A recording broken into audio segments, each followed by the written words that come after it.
Hello friends, welcome back to diplomatic Manthan. मेरा नाम है अमन सिंह। दोस्तों, आप जानते हो कि वक्फ बिल जो है, वक्फ अमेंडमेंट बिल, इसको लेके काफ़ी ज़्यादा टेंशन हमें देखने के लिए मिल सकती है इस समय।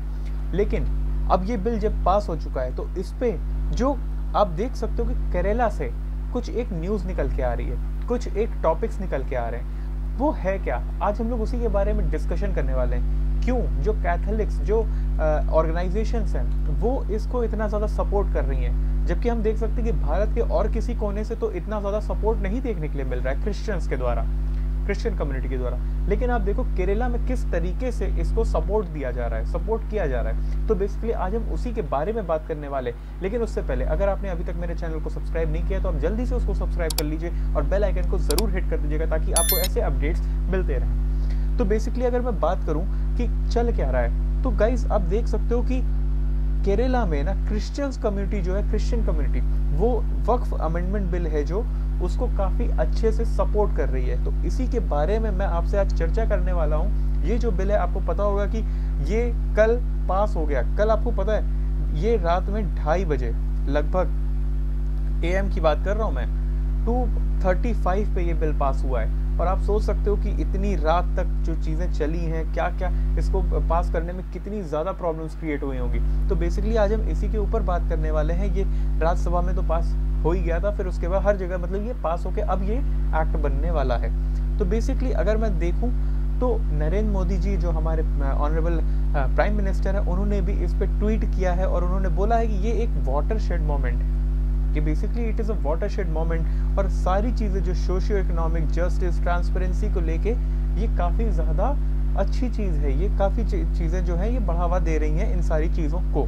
तो बेसिकली अगर मैं बात करूं, जो आज का टॉपिक है वो है केरला के ऊपर, कि ऐसा क्या है इस बिल में, ऐसी क्या चीज़ें हैं जो ये केरला में जो कम्युनिटी है, क्रिश्चियन कम्युनिटी, वो इसको इतना ज़्यादा सपोर्ट कर रही है। बेसिकली मैंने जो मॉर्निंग में आप लोग को वीडियो बना के दी थी, जो मैंने आपको कल मैंने जो वीडियो आपको बना के दी थी, उसमें मैंने ये बताया था आपको कि किस तरीके के 5 चेंजेस हैं इसमें, राइट।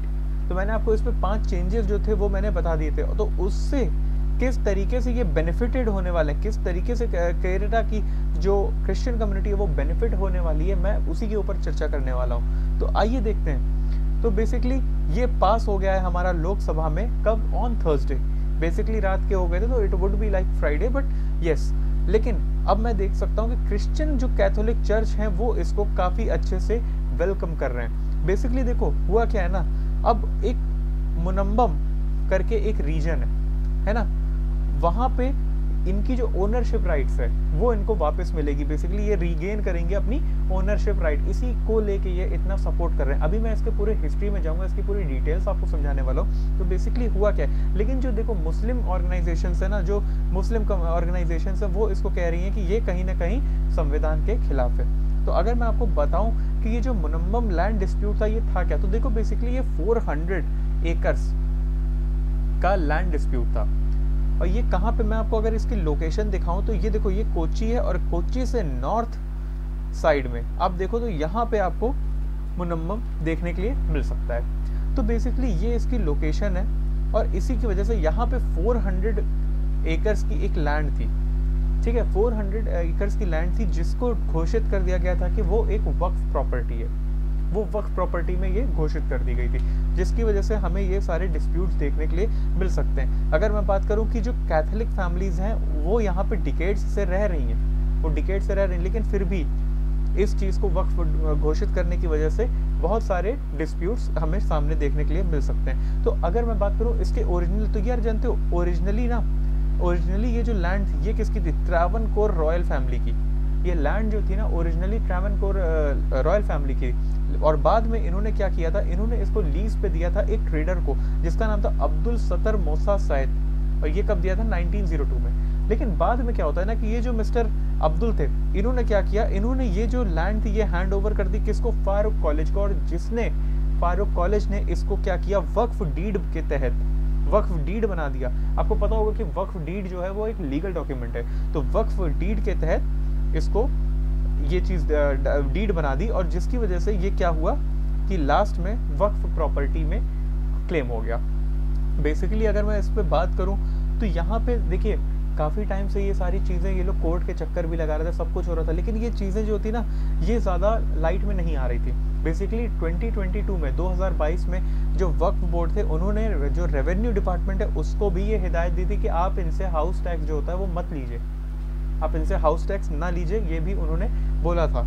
और अगर मैं बात करूं कि ये जो इशू था ये कब सामने आया, तो सितंबर के महीने में ये सामने आया, जब ये बहुत ज़्यादा थका हार गए, तो एक बीजेपी के लीडर थे, उन्होंने ये चीज़ सामने लाने की कोशिश की, उजागर किया इस चीज़ को। तो अगर मैं आगे की बात करूं तो इसमें देखिए हुआ क्या था ना, कि जो केरला की गवर्नमेंट थी ना, केरला गवर्नमेंट ने एक कमीशन भी लेड किया था, और वो लेड किया था किसने, केरला हाई कोर्ट के एक्टिंग चीफ जस्टिस ने, ठीक है, मिस्टर रामचरण नायर ने।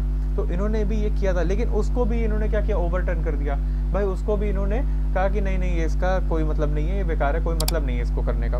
तो बेसिकली अगर मैं बात करूँ कि कैथोलिक सपोर्ट्स कर क्यों रहे, कैथोलिक सपोर्ट क्यों है हमारे पास, क्यों हमारे पास एक्चुअली, मतलब गवर्नमेंट के पास, तो अगर इसकी मैं बात करता हूँ तो देखो, इनका मानना है कि जो वक्फ है ना, वो क्या करता है कि वो मिसयूज कर देता है लैंड्स को, और उसकी वजह से जो वॉइसेस हैं, जैसे मान लीजिए नॉन मुस्लिम की वॉइस है, तो वो ज़्यादा सुनी नहीं जाती है, आपकी आवाज़ ज़्यादा ऊंची नहीं होगी, ज़्यादा उठेगी नहीं, राइट, तो आपकी बातें नहीं सुनी जाएगी। और इसको ना कहीं सिंबल ऑफ इनजस्टिस के तहत भी, इम्बैलेंस के तहत भी देखा जाता है। और इसी वजह से जो आप देख सकते हो कि केरला कैथोलिक बिशप काउंसिल है, KCBC, और Catholic bishop conference of India है, CBCI, इन्होंने क्या कहा है कि हम इसको वेलकम करते हैं, और इन्होंने अपील भी की है।